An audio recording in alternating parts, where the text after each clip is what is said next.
We're on 8th grade math lesson 3.3, interpreting unit rate as a slope.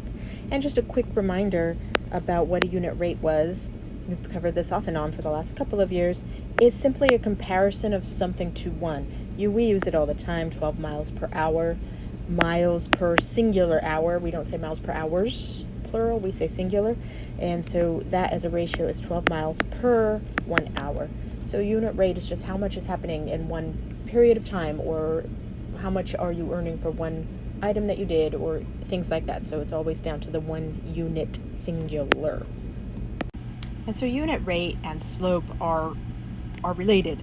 And so we have the tools that we're starting to learn on how to find slope when we are given a line, or how to find slope when we were given a graph. Sorry, that's the same thing. Or how to find it when we're given a table. So that's what this lesson is going to go into, how the different ways you can interpret the slope off of given information. So on this one, we have this Misty Mountain snowfall storm. And so over a period of time, there was this many inches of snow. And if that was all the information they gave me, and they wanted me to find the unit rate, or the slope of this line, we know it's proportional because it is a straight line and it's going through origin. So I'm going to go ahead and use that slope formula that we learned in the last lesson to solve this. So that again is n equals y2 minus y1 over x2 minus x1. I'm finding the difference between 2 points on the line. That's it. So I'm going to choose the 2 points on a line. And as I go through here, I try to find any point that intersects nicely with the line intersects nicely with the grid, because then I can more easily read what spots those are. So I'm going to go through and I'm going to use this point maybe right here, and this point maybe right here. I just chose 2 points on the line that intersected with that grid nicely. This one would have worked, this one would have worked, that one worked. So, and it doesn't matter, just choose 2. You'll always come out with, because it's a straight line, it's proportional, you always come down to the same slope. So to help me out, I'm going to write those as their coordinates. So I'm going to choose, put choice 1 was 1 on the x and 2 on the y. And my second choice, choice 2, was 5 on the x and 10 on the y. All right. Now that I have my xy coordinates, remember this is an xy order, and this is my choice 1 and my choice 2. That's where these come into play. I'm going to take y2, y from 2, that's 10, and subtract from it y1, y from the 1. The first choice was 2, over x2, which is the x from choice 2, which is 5, minus x1, which is the x from choice 1, which is 1. I just subtract those. I get 8 over 4. I reduce that, and that's going to be 2 over 1. That is a run of 2, and sorry, that's wrong. That is a rise of 2 and a run of 1, because my slope is always in rise over run. 2 over 1. I leave my slopes as fractions a lot of time because we prefer them as fractions, because it's always rise over run. What that means is this line, if I go up 2 and over 1, I'll end up on the line again. Up 2 and over 1, I end up on the line again. Rise 2, run 1, on the line again. Rise 2, run 1, on the line again. That's what that slope is representing. Those stair steps up to stay on that line. You'll also see as we go further in, we write the slope. It starts to show up in this sort of format. Y equals mx, where m is the slope m. So whatever y is, it is, in this case, 2 times x, because 2 over 1 is 2. We could write it this way. So whatever x is, if I multiply it by 2, I'm going to get the answer y. So whatever x is, if I multiply it by 2, I'm going to get the answer of y. And that's how that is the name of that line, I guess is what I start calling it. That's his name. Oops, not mx. We already know he's 2x. That's y equals 2x. That's something we'll get into further as we go on. I just keep giving you that preview so your brain can start wrapping around it. All right, so the next example shows us how we can create this information into a table and then a graph of what's to represent what's happening. I'm going to do an extra piece in there compared to what they do in the book, just so you can see both possibilities. You'll learn 2 ways to find the slope on in this section, and the more you see both ways happening, the more comfortable you can be with choosing which one you like best. You have to know both because sometimes one doesn't work as well as the other in a given circumstance, but you'll find one that you just prefer. So they talk about every 3 seconds 4 cubic feet of water pass over a dam, and so they said you can kind of graph that scenario. That's what they did. They put it in a table. Every 3 seconds, 4 cubic feet of water. That means if there's 6 seconds, it's doubled. Now that's 8. And if there's 9, then there's 12. And on and on. Okay? So they put that all into a table. They go on to say, then you can graph it. But I want to show you that you can still find the slope without even graphing it, using the same formula we just learned. And the more times you see that formula, the more comfortable you're going to get with it anyway. So that's part of my goal here. Choose any 2 points. Let's choose these 2 points right here. Use the small numbers. Why not? These are our x coordinates. These are our y coordinates. So let's write those down as an x coordinate and a y coordinate. I have 3, 4 as one of the points on my line. That's my choice one. And I have 6 on the x, 8 on the y as another point on my line. That's my second choice coordinate.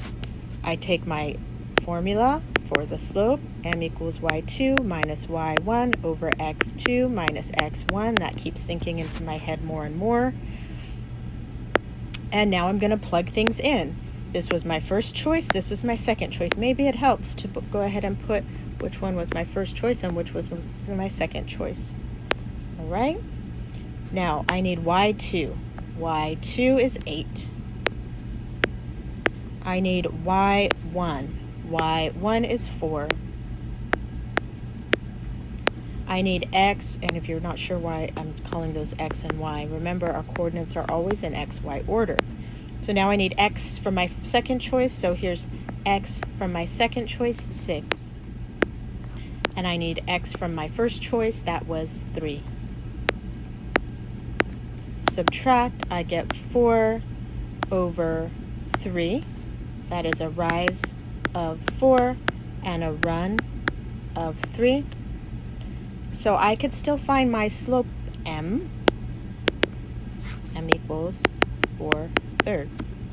I can still find my slope m if I'm given a table and I choose not to graph it. Because a lot of times I like to avoid graphing if I have to. If the graph's given to me, I'm using that, and I'll show you why that's so easy. But if it's not given to me, I prefer not to graph it because then I've got to get the ruler and get the graph paper and everything.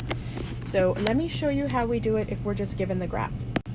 Okay, so if I'm just given a graph, so in this example they had said, here's your information, make a table, but they made it for us, and then make a graph from that, and then they made it for us. If I were in the scenario where I had to make the table with a 3-to-4 ratio and then extend it out, that's fine, I could do that. If I had to also then go graph it, I would choose to not graph it and use the slope formula to solve it. But if they gave me the graph already done, I'm using the graph to find the slope, because all you have to do is find 2 points, again, 2 points on the line that intersect nicely. Here they chose this, looks like that's a 10, so they're counting by 2s, 2, 4, 6 on the x, and 2, 4, 6, 8 on the y. And it doesn't even matter that point, I just need to know I'm starting here. Where's another point they intersect perfectly with the grid? Right here. I'm starting there. So I want to know how how high up, what the rise is, and then what the run is. And then I'm going to write that as a ratio. I do need to pay attention to how many each box represents. So this is 10, so these are counting by twos. 2, 4, 6, 8, 10. These are also counting by twos. So I go up 2, 4, 6, 8 is my rise. 2, 4, 6 is my run. And I just write that as a ratio. Sorry, that's not a 4, that's a 3. That's 6, I meant 6, sorry. My rise of 8, my run of 6. Then I just reduce that. Both can be divided by 2, giving me a rise of 4 and a run of 3. And look at that, my slope ended up the same. So if you're given the graph, I just look for the rise over run and reduce it. There's your slope. If you're given a table and you don't want to find graph paper and the ruler and do all the points and everything, then use the formula. Both options work.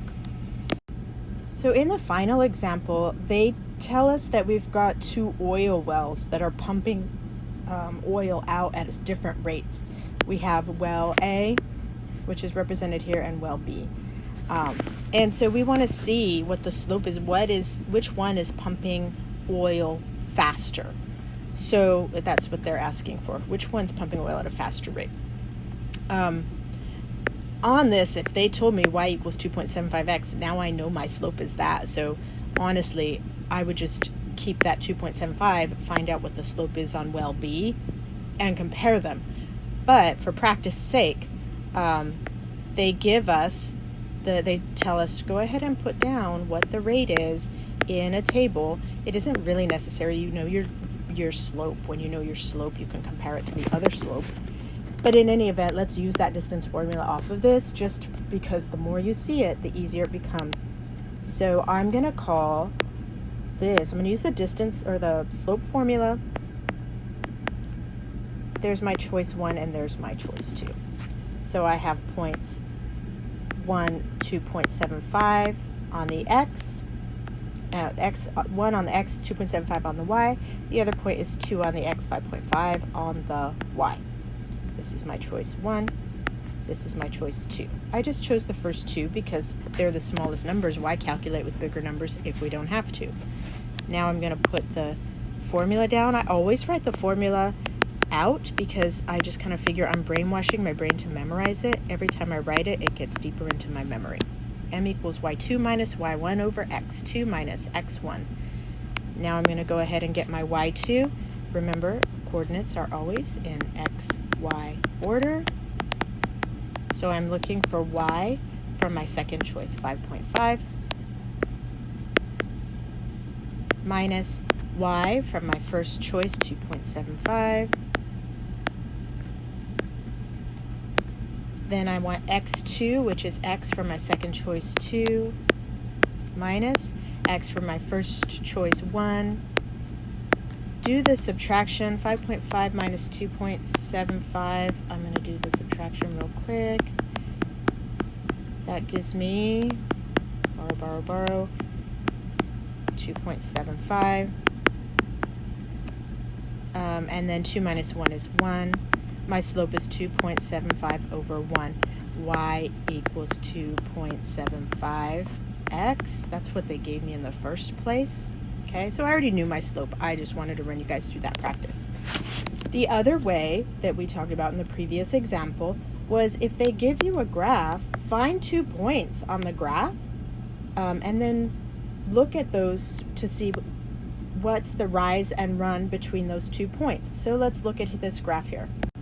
So as I go up here, I'm looking for a point on this line that goes across the grid lines nicely, like right here it does. That would be, looks like they're counting by 2, so 4 on the x and 10 on the y. Not that my coordinates matter that much, I think I'm just going to mark right there real quick. And then I'm going to continue up till I find a spot, maybe right here. It looks like it goes right through there just nicely. I'm going to mark that. Okay. Now I'm going to make a note of what they're counting by. It looks like 2, 4, 6, 8, 10, 2, 4, 6, 8, 10. I'm going to count up from here. What is the rise to get there, then the turn and the run. So 2, 4, 6, 8, 10. I have a rise of 10 and a run of 2, 4. Rise of 10. So this is well B that we're looking at now.